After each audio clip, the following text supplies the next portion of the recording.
Stay with us. We've got our next presenter coming on up, Nicholas Chimonas. He is in the building, ladies and gentlemen, right here, Boise, Idaho, Page One Power. All I have to do is scoot my chair over, and he's right here. Great. Okay. Well, this is a project I've been working on since early this year, is around February, March. I was looking into some research done by John Doherty over at Credo. It's a marketplace he started to connect digital marketing service providers and businesses that need digital marketing. Highly recommend checking it out if you're a talented digital marketer and looking for more work. He did a really interesting survey on the average costs of freelance work versus agency SEO work and that kind of stuff. And I was curious to compare it to link building. And looking back on it, Moz had only done link building surveys in 2013 and 2014, but there was no 2015 survey. So I reached out to John, I reached out to Moz, and I wanted to collaborate to create an updated survey of where link building is at, where the industry has evolved in the past couple of years. And so we got this whole thing put together.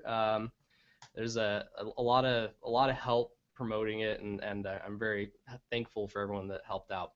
You can view the full survey analysis at the Moz blog. That's where it was posted back in early April. We finished off the analysis. It's a pretty heady post. There's a lot of data in there.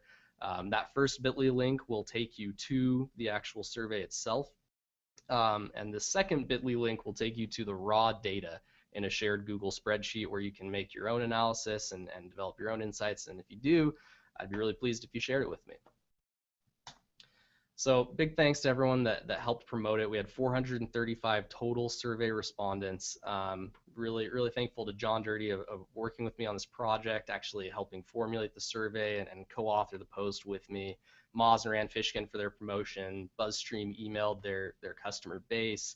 SEMrush and Dharmesh, Backlinko, aka Brian Dean, all tweeted it out. Inbound.org shared it, and finally Online Geniuses sent it out to their newsletter, which is a Slack community for digital marketers, SEOs, affiliate marketers, etc. It's a really great Slack community. If you haven't dabbled in Slack before and you need a community, I really recommend checking out Online Geniuses. So thanks to everyone who helped promote this survey. The questions were designed to reflect the evolution of link building from 2012 to 2016. If you've been around the industry in the past 5 years or so or longer, you know that link building is something that was kind of a get-rich-quick scheme for a very long time, at least for many people out there. Just spamming lots and lots of links, you'd rank very quickly. And that game changed in April of 2012 when Penguin was released. A lot of those spammy tactics began to not work so effectively. Businesses were penalized. You're probably familiar with all of that. And if you've never looked at this trends chart of link building and content marketing, you can kind of see right after Penguin what happened. A lot of people that were doing link building went back to the drawing board and kind of redefined their link building as content marketing. And in some ways, there's a lot of crossover between link building and content marketing, but there's absolutely different goals. And then really, I think link building is one of the top of the funnel content goals of content marketing. That if you're developing top of the funnel content, you're promoting it, you expect to get links. The misconception that arose is this flywheel, and this was kind of an idea that was presented in the industry 2013, 2014, and really took off. Is this content marketing idea that you just publish, you amplify it through social, your network will grow, the links will roll in because people are talking about you, you'll start to rank better, which means you get more search traffic and people link to you more, and all you got to do is just keep publishing great content. And the links will all come, but that's just not true. And a lot of businesses found that to be true. If you look at the Content Marketing Institute's surveys that they've done in the content marketing industry over the past few years, you can see the disparity between people investing in content marketing versus being confident it's actually doing anything for them, or having a roadmap how to actually measure the effectiveness of their content marketing and if it's really doing anything for them. And so I think for a few years there, people were kind of blindly, just wading into the content pool, and not realizing that it's actually a lot more competitive than that. The outreach is still necessary. The deliberate and intentional effort of getting links is something that you have to focus on. So I kind of wrote the questions to tease that out, see how true that is. There's a lot of content that's come out recently in the past year of people kind of recognizing that, well, it's not just content marketing. It's not just publish it and they will come, but there's a lot more to content marketing. There's a lot more to link building. There's certainly an overlap between the two, but they're not exactly the same thing. So with that hypothesis in mind, I designed the survey questions along those lines. So who took the survey? We had primarily agencies. This was a breakdown of agency in-house SEO. We did actually segment in-house versus before in years past survey. It was actually all just one selection. So in-house SEO, in-house content marketer, in-house PR. These are all actual segmentations we did versus compared to in the past it was just in-house. So you can kind of compare the results. If you go to the Moz blog, you'll see some of the differences between that. So the next question we went into here is, what's the average budget allocated to link building per month? And this was a lot different than years past. We had a third of respondents saying under $1,000. If you loop those first two, it's really over half said $1,000 to $2,500 is what their monthly budget is specifically to link building. We asked some other questions about what percentage of this is in SEO wise, but this was a lot less in years past. In years past, the spread was much more on the higher side. And this could be partially due to link building becoming more of an integrated channel. In the past, link building has been very siloed. Pedro & Bauer is a link building company that I work for, where we started out exclusively offering just links as a service. We would have clients come to us that they'd already have their keyword research done, they'd have content developed, they just wanted links. We charged by the hourly block. And that's what we provided. But over time, we found that there's so much more that goes into the SEO puzzle than just links. You need to have your technical SEO in line. You have to have your keywords targeted correctly. You have to have the right content developed that actually will be linkable. People don't just link to anything. So over time, we found that even as people come to us for links, they may need more than that, and it ends up being part of a more holistic package. So this kind of shift in cost over the years is something that we feel is pretty well tied into that. And another question I'm not covering in this survey, or in this as part of the survey, was how integrated your link building is. And it's something that over half of the respondents actually indicated that they are more integrated than not, is kind of 1 through 10 scale. And over it was like 40% or so were in that upper 6 to 10 range. So this next question here is actually kind of a twofold question. What percentage of overall SEO budget is dedicated to link building versus what percentage of your SEO work and campaigns is focused on link building? So budget versus the actual time spent. And this was interesting that over half are indicating 0 to 25%. You've got 2/3 of the survey saying 0 to 50%. And this is down quite a bit compared to 2014. And you can see there was an even spread of 0 to 50%, but 51 to 75% of the budget was the answer selected by 40% of respondents in 2014, versus in 2016 only 16% of respondents selected 51 to 75%. So a lot less of a dedicated budget, kind of the same principle that we feel that this is something that has become integrated. It's less that people are buying link building on its own, but understanding it's part of smart content promotion. It's part of actually getting your content to perform is it's not just getting links, it's not just making content. You absolutely need to focus on both.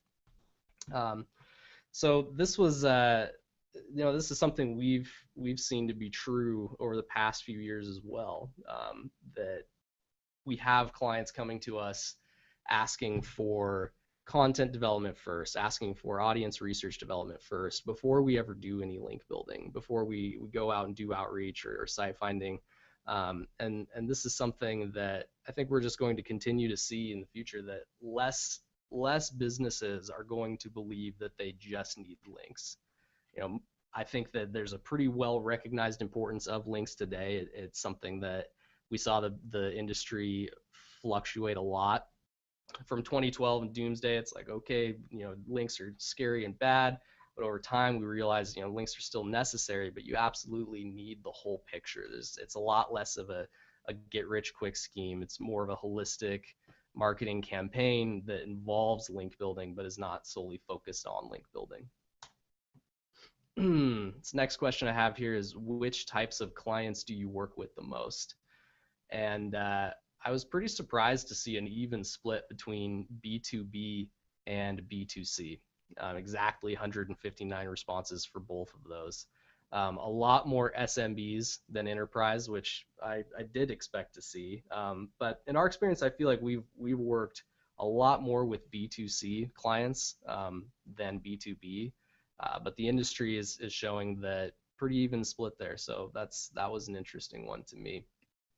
Now the enterprise, it's no small number though. I mean, even though it's only 20%, 21% of respondents, that's 90 people, 90 businesses that responded. They work with enterprise level businesses in the realm of link building.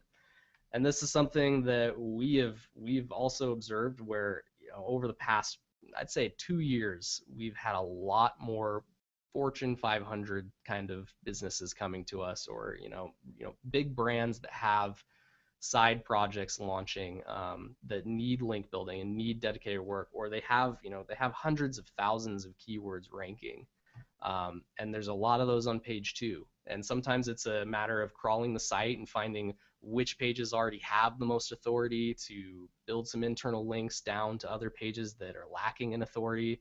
And simple acts like that can help move some of those page 2 rankings up. But enterprise level businesses do care about link building and do care about SEO. And as we progress, I've seen more of them, only recently recognizing the value of SEO as a marketing channel.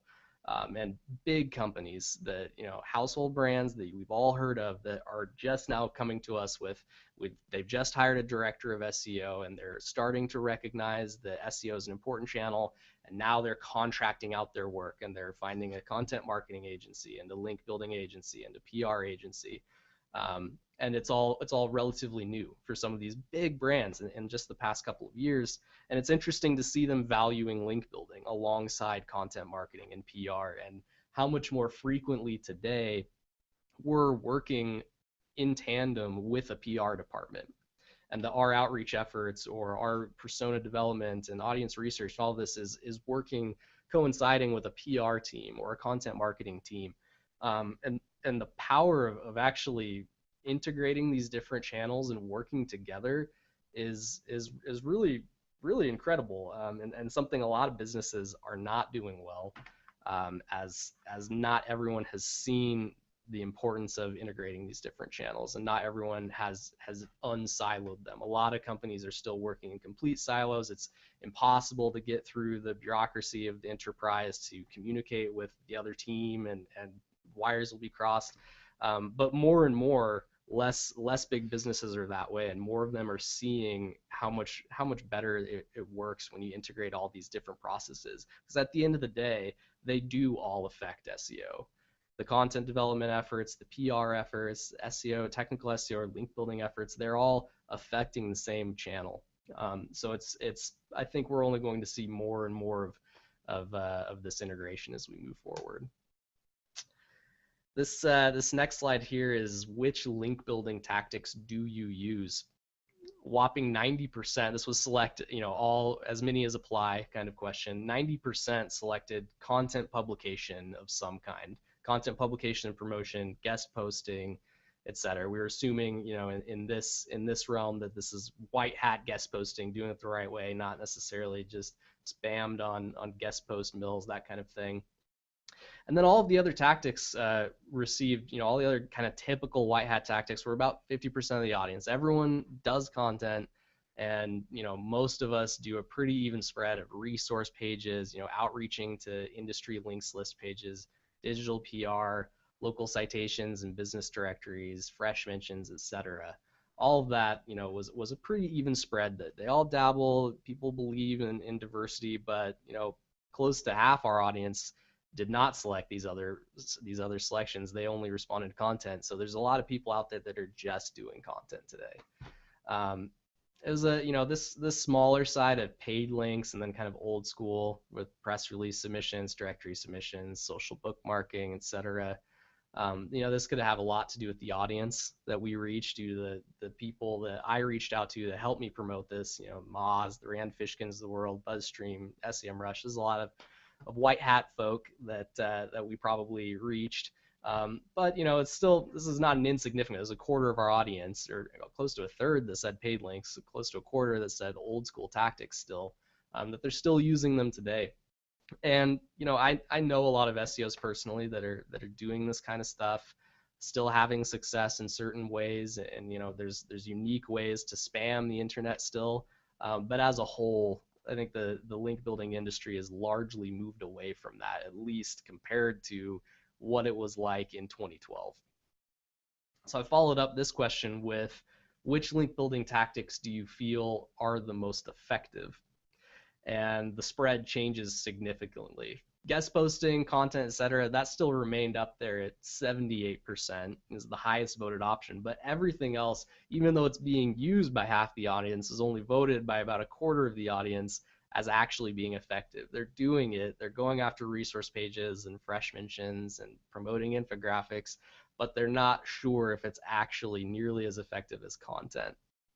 And this was interesting to me as well, especially when you compare it to the Content Marketing Institute's survey of content marketing, especially in they have like a B2B niche and a B2C niche, and they asked respondents if they have a documented strategy, and if they have a documented way of actually measuring the ROI of their content, or how effective they believe, or how well they believe they can prove the effectiveness of their content marketing. And it was like 15% of the audience believes that or knows that they can prove the effectiveness, but 80% believes it is effective. So that was a pretty interesting comparison to me. This is the full list of survey questions. I only wanted to highlight a few for this webinar. This is all of them that are actually included in the Moz survey. You follow this bit.ly link down here to reach the Moz survey, where all of these questions are. A lot more of these questions I broke down into,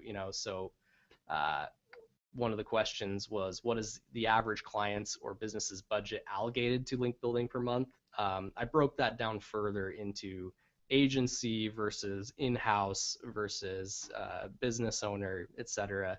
And you can see some pretty interesting comparisons to how link building is charged throughout the industry, how it differs between agencies and freelancers and in-house folk.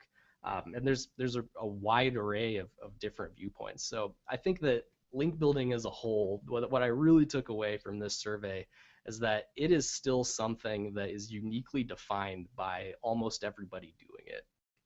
Link building is not a set of practices that everybody does. I mean, yes, you could probably say, and taking away from that last slide, yeah, 90% of white hat link builders are probably creating content of some kind, and it's kind of a no-brainer. But if you actually if you dig in, in-house versus agencies and all that, there's stark contrast into how people are charging, how much time they're dedicating to it, which tactics they're actually using. So it's pretty interesting. It's a bit of a long read, but I really recommend checking it out if you are involved in the link building industry. Check out that Moz post and give it a read. Mike, that's all I had for you today. I hope I was able to get the schedule caught back up a little bit, with the swiftness there, and thanks for having me. Nicholas, thanks for being a part of this wonderful event, Digital Olympus. if you have questions for Nicholas about his survey, about the work he does here at Page One Power, or about Star Wars and just being a galactic bandit,